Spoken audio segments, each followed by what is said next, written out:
Olá a todos, sejam bem-vindos. Meu nome é Carlos Rodrigues, sou professor do campus Rio Verde, do IF Goiano.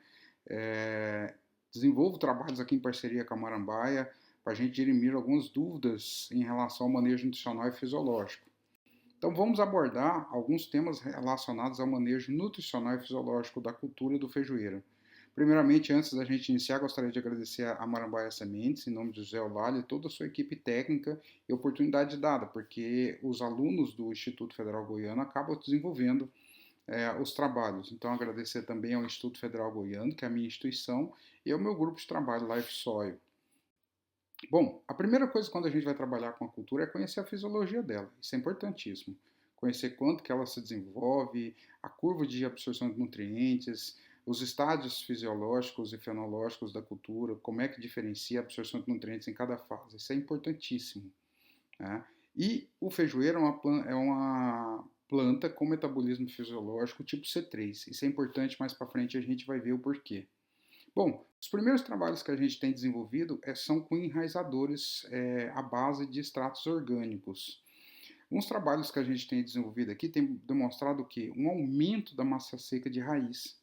Aqui em marrom, né, nós temos o incremento da massa seca de raiz com esses extratos orgânicos comparado com os tratamentos controle, né, usando produtos que já são testados pela literatura. Aqui é um trabalho mostrando justamente o efeito do mesmo bioestimulante que nós estamos testando no crescimento de raiz. E olha aqui, ó, com o bioestimulante nós temos aqui 2,28 gramas de raiz por planta, quanto comparado aos tratamentos controle, ó, quase a metade. Né? Então, realmente, nós estamos comprovando aqui o que a literatura já vem publicada aí com o mesmo produto. Bom, outros resultados que a gente tem observado é aumento da velocidade de germinação. É uma estratégia interessante porque a planta desenvolve mais rápido. Então, né, não deu esse resultado estatístico, mas tanto a aplicação via TS quanto via suco de semeadura, eu aumentei a velocidade de germinação. E isso é um resultado interessante. Outros produtos que têm demonstrado resultado interessante são nutrientes. Aqui comparando em testes em papel germ teste, né, um tratamento de testemunha só com água, né, o quanto de raiz desenvolveu aqui nesse feijoeiro. E quando eu apliquei magnésio, olha aqui, é muita raiz desenvolveu. Né? E isso aqui significa um incremento de 24% na massa seca de raiz. Outro nutriente que a gente tem observado esses resultados também é o cálcio. Olha o tanto que é interessante. O cálcio é até mais do que o magnésio, né? Muito mais raiz e um incremento aí de até 33% na massa seca de raiz. Isso é uma estratégia interessante porque é uma planta com maior volume de raiz, explora um maior volume de solo, absorve mais água, mais nutrientes e às vezes fica até mais resistente a condições de estresse, né? Ou mesmo também, né, quando você tem uma alta probabilidade de problemas de doenças de raiz ou pragas de raiz, como nematóides e até fusariose, macrofomínia, que são doenças que estão, né, ocorrendo com maior incidência, principalmente em áreas de pivô com alta umidade. Bom, vamos lá.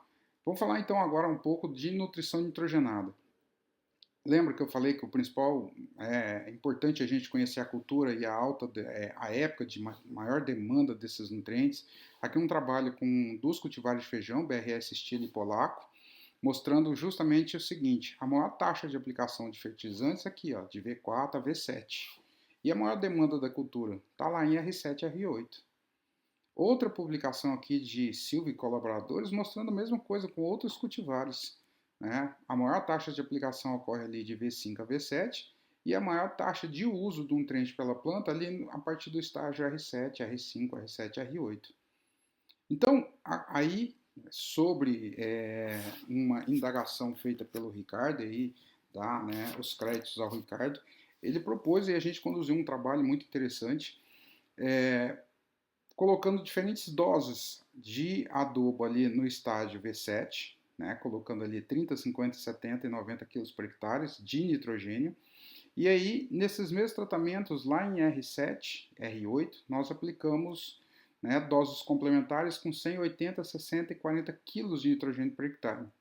No total, nós finalizamos 130 kg de nitrogênio por hectare, né, sendo que no primeiro tratamento lá 30 em V3 e 100 em R8, no segundo 50 em V3 e 80 em R8, no terceiro tratamento 70 em V3 e 60 em R8, e no quarto tratamento 90 em V3 e 40 em R8. E o que a gente observa de maneira geral? Quando a gente aplica ureia, esse fertilizante vai para o solo, e lá no solo ele sofre uma hidrólise enzimática mediada por uma enzima chamada urease, que é exudada pelas raízes por micro-organismos, liberando amônia, e essa amônia vira amônio. Esse amônio ele pode ser nitrificado produzindo nitrato, e esse nitrato que é absorvido pelas plantas. 90% do nitrogênio absorvido pelas plantas é na forma nítrica.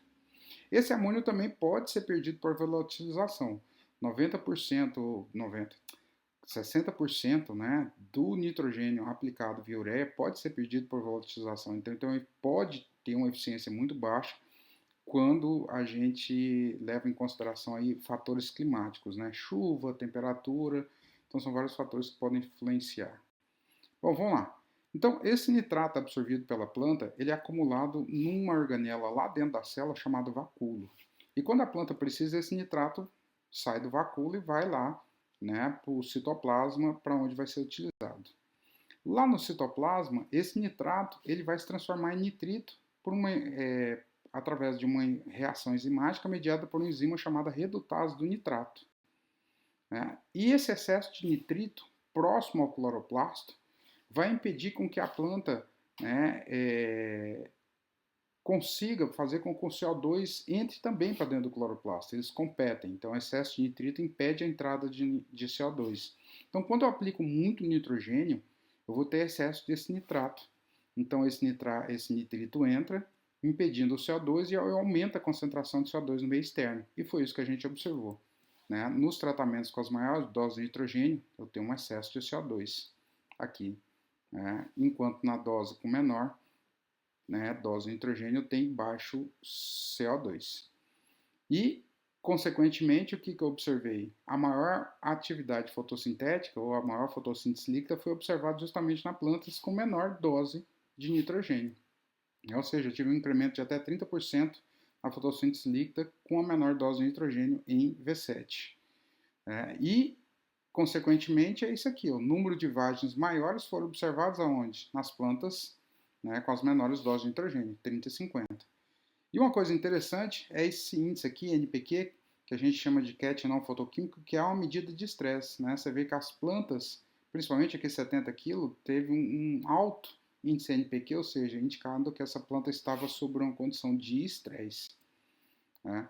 Bom, aí a gente chegou lá em R8 e aplicou as demais doses. E aí a gente avaliou a eficiência fotoquímica, ou seja, quantos por cento da luz a planta consegue transformar em energia bioquímica, e a gente observou o quê? A maior eficiência foi nas plantas que recebeu 30 lá em em V7 e 100 kg em R8. E o número de vagens acabou sendo maiores, né, nessas plantas, com 30 em V3 e 100 em R8, V7, quer dizer, e 70 em V7 e 60 em R8. E aqui, para demonstrar também, né, esse trabalho, aqui a diferença de número de vagens avaliado lá em R8 na colheita. Você vê que as plantas aqui, 70 e 60, nós tivemos, né, um maior número de vagens aqui na colheita, e praticamente estabilizou, né, nesses 3 primeiros tratamentos, e o menor número de vagens foi lá onde foi aplicado 90 kg por hectare no V7, que geralmente é a prática que o produtor faz, aplicar uma alta dose no vegetativo. E o peso de 1000 grãos.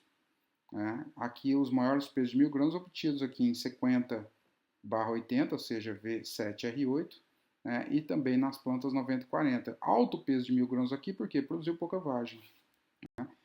E aí o resultado de produção. A maior produção foi obtida onde? Quando eu apliquei 50 kg de N por hectare no V7 e 80 no R8, e do outro tratamento 90 em V7, 40 e R8. E aqui, só para demonstrar o resultado, aqui é um gráfico que a gente avalia as relações entre as variáveis avaliadas e mostra o seguinte: produtividade de grãos está associada, e muito associada com quem? Com peso de 1000 grãos. Eles estão para o mesmo lado. E o número de vagens aqui, ó, no sentido contrário. Então, se eu aumento o número de vagens, eu diminuo o peso de 1.000 grãos. Se eu diminuo o peso de 1.000 grãos, eu diminuo a produtividade, né? Que é isso que a gente observou nesse trabalho. Bom, nutrição fosfatada são outros experimentos que nós estamos conduzindo. A gente tem observado aí deficiência de fósforo em algumas áreas. Aqui a gente avaliou um organomineral com doses, né, crescentes comparado aí com o super simples, que é aplicado na dose aí de 100 pontos de P2O5 por hectare, né, mais um tratamento com um fertilizante organomineral e complementado via foliar. E a gente observou o seguinte, com esse organomineral, numa dose de 60 pontos de P2O5, a gente conseguiu o melhor resultado em termos de massa seca de parte aérea. Esse feijão ainda está no campo, a gente não colheu ainda. Mas o mais interessante é isso, a gente consegue aí reduzir, estamos aqui falando em redução de 40% da dose, obtendo resultados melhores, inclusive em comparação super simples. Bom, indução de resistência são outros trabalhos que a gente tem avaliado, né, usando o silício, aqui mostrando aumento da fotossíntese líquida com a aplicação do silício associado a óxido nítrico e zinco com bioestimulantes, muito interessante, ou óxido nítrico, né?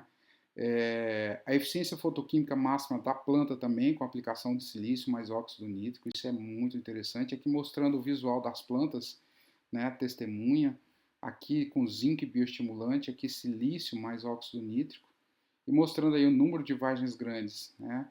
O maior número de vagens grandes onde eu tenho lá silício mais óxido nítrico e zinco mais bioestimulante, né?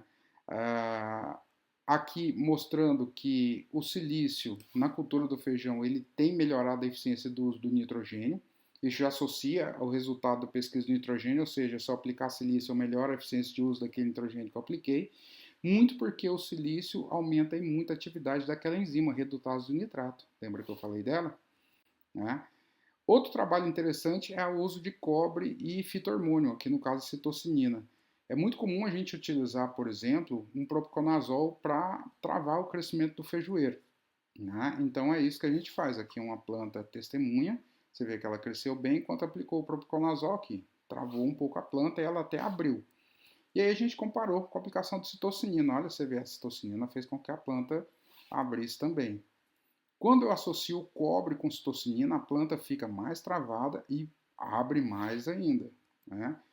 Aqui, aplicando um cobre, uma fonte de cobre com bioestimulantes, a planta também ficou até com um porte melhor, um visual bem melhor, e o cobre sozinho, numa dose bem alta, e travou.